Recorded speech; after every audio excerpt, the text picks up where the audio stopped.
Hello fellow crafters, this is Paula and welcome to my crafty channel. We are diving into a brand new catalogue with close to my heart. It is the March-April 2024 catalogue, and in here is just so much goodness on almost every single page. So I didn't quite know where to begin, but I have chosen to go to the very first paper suite, and this one is called Honey Bunny, which, as you can see, there is a little element of bunnies delving through some of these papers. Could obviously be very good for Easter or for spring, but it is also just lovely light pastel shades. So when you look at the whole paper collection, you have got some really nice shades coming over here. We have got colours such as honey butter, I should say, which is the yellow. We've got sage, which is a more greeny. We've got seabrook, a lighter green, glacier, more of a blue, and peach. So there are so many beautiful shades coming in here. This is going to be gorgeous for baby albums as well. It's going to be lovely just for young children playing out in the garden. It's just got so many possibilities with this soft set. What I do love too is that we've really only got one paper with an element of a bunny in it. So if you don't need to have gorgeous little bunnies in your life, you don't need to use them. So let's have a quick look at the sticker sheet. We've got some little Easter eggs up the top, some little leaf banners, some gorgeous little statements. So, oh happy day and hooray for spring, some really nice big titles. And then we've always got some lovely bunting banners, little tags, and other tiny icons that we can use all throughout. Really usable sticker sheets. I love how Close to My Heart puts so much onto their stickers. Then we have obviously all the papers, and we have a little embellishment which is the colourful dots. The papers themselves are just gorgeous. They've got that real water wash effect. You can kind of see that in this piece here. They've got some little cutesy butterflies. They've got some quite pretty floral gardens, and then the bunny itself. So many fun things to work with. What I'm actually going to do today is show you how to put together a really simple layout, taking a little sample from each of the papers that are in this pack. It's a nice way to get started with a paper pack if you're not quite sure how much you want to cut out. And I'm using the Make It From Your Heart Volume 6 guide as my inspiration. And the pattern we are following is pattern 19. So I'm just going to bring forward a few bits and pieces that I'll be working with today. So this is a little kit that I supplied to the people that did my Mission Possible Summer Challenge. This was one of their little gifts. And in the kit, they had a whole range of strips of the cardstock that matches this. And then they had a strip for each of the different patterns. So they can choose which side you wanted to use with these different lovely designs. So that is our starting point. I've also given them a sheet of white daisy to put their layout on, and a few little extra cut embellishments. So let's put this together nice and quickly and show you how you can just get started. So I've gone away and I have grabbed my a backing sheet. I've decided I'm going to back my whole layout with black, and then I've cut my white daisy down a little. I have also laid out the strips and just trimmed them at different lengths, just between sort of 9.5 and 10.5 inches long, and they're about 1.5 inches wide. Now you will see that there is a little bit of treatment going on some of these strips. So let me just point out what I have done. In our new catalogue, we have got 3 new embossing folders, and 2 of them have matching stencils. So we've got this gorgeous little bitty flower embossing folder, which you can see I have actually used on this piece here. I'll just bring it a little closer for you. You can see the pages. I haven't sanded it back, so it's just tone on tone effect. We have got a stripy embossing folder, and we've got a little dots embossing folder. So with the dots and the floral, we've actually got a little stencil as well that you can put together with it. Now what I have done is I've gone through, and this one here I chose to just use the stencil tone on tone blending of Seabrook ink through the stencil. I've kept this pattern paper as it is. It's quite a fun butterfly. The other side is one of my favourite sheets though, so that I've gone this side just for the tones and the colours. This one I chose to do the Swiss dot embossing folder, but I'm thinking I'm going to use the reverse side of it just to have that concave effect. Then we have got this lovely patterned piece, the dots, which I could have gone for the pink. And we've got the lovely floral, which I could have gone for those gorgeous bunnies. And then, as I showed you before, I have used the embossing folder for this limeade coloured strip. And then for the sage, I've just gone over it with the dot stencil. So I've just given them all a little bit of some bit of interest to go on the page, and they're now ready to be adhered. So I've adhered the whole lot down now. I didn't point out before that I did miss out some of the little gaps in the middle purposefully, because I do know I'm going to cover them up, and you're going to see why now, because I'm ready to put some photos on and think about where they should go. So I'm thinking I'm going to do a 4x6 photo here, and then I'm going to bring in my little 3x3 photos to the side.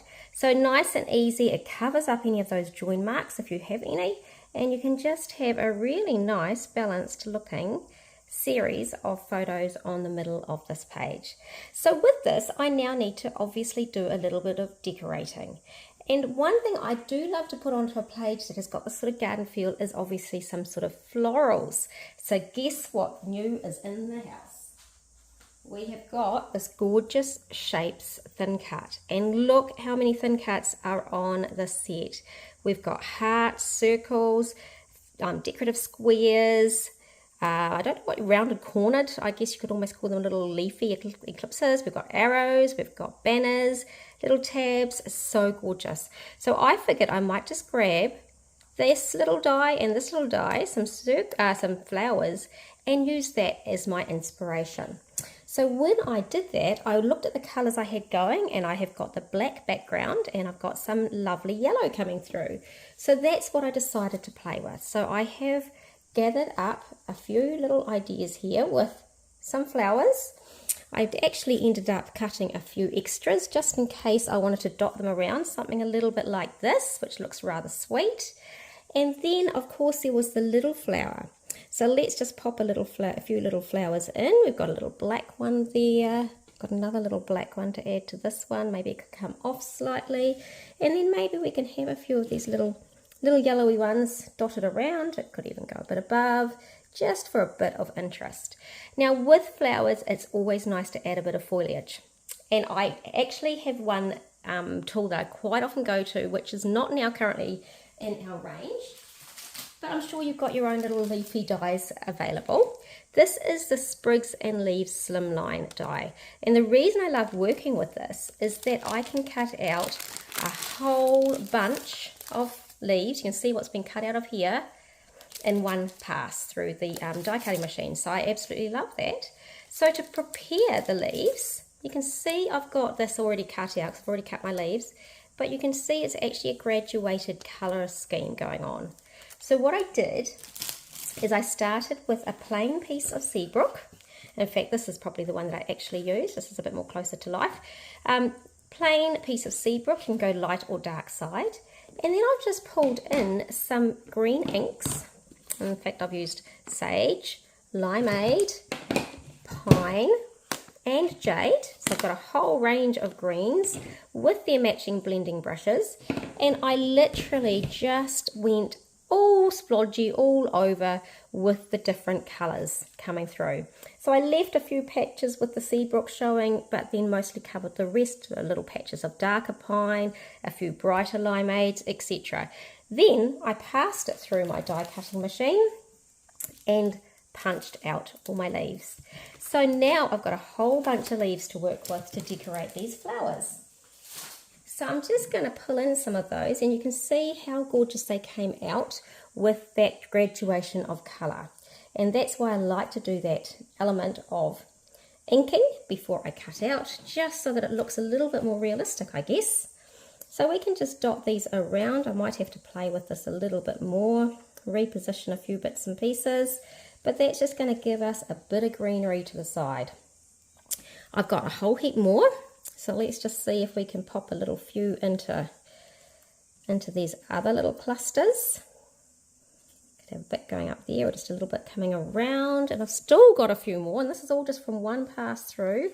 So it is such a handy little tool to have when you want to add enough bit of greenery. And we've got this one more little one, maybe that direction. I'll play with those a bit, but you can see how the floral clusters have come to life just by adding in a little bit of greenery. Now the other thing I can do at this point, if I wish, which is really quite fun, just see if I've got something close enough in colour to work with.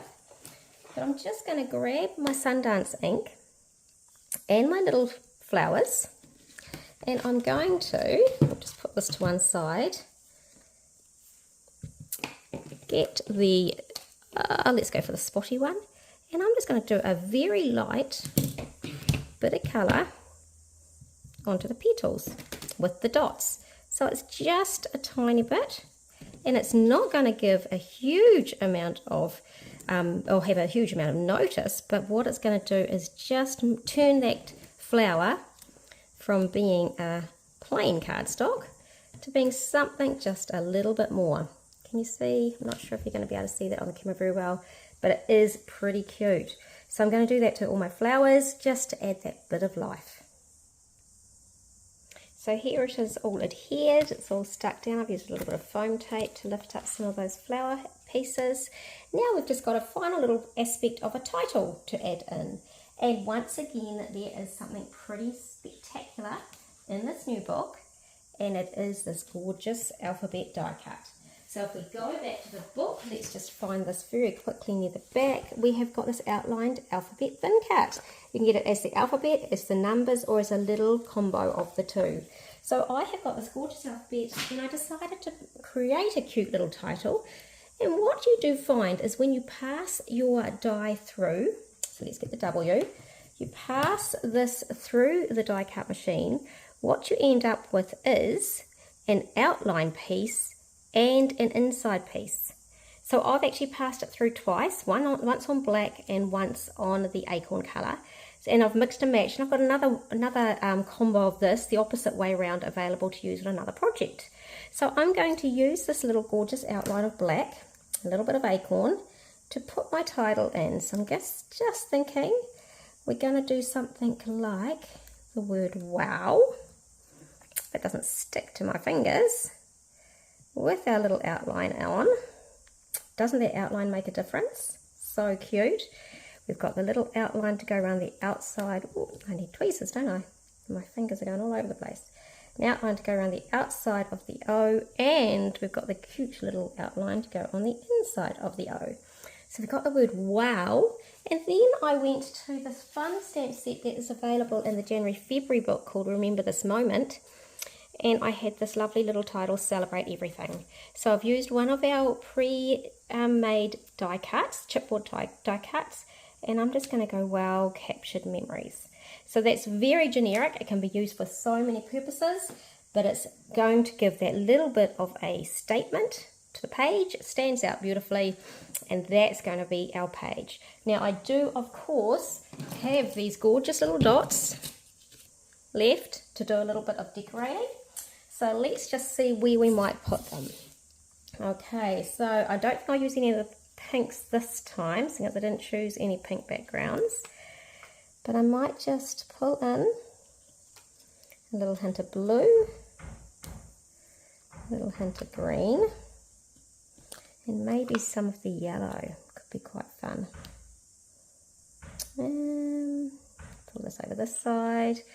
We'll do a larger blue over this side, and we'll do a little tiny green,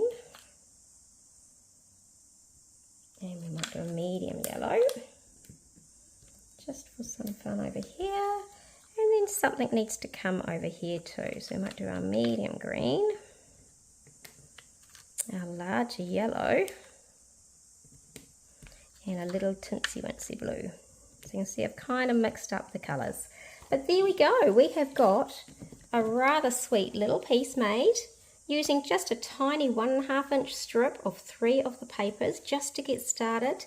I've incorporated the fun alphabet thin cuts, the gorgeous shapes that are new to our book, and those embossing folders and stencils that have come as well. So you can see there's so many fun things we can create with our cardstock, and just a bit of tools to create a really awesome effect.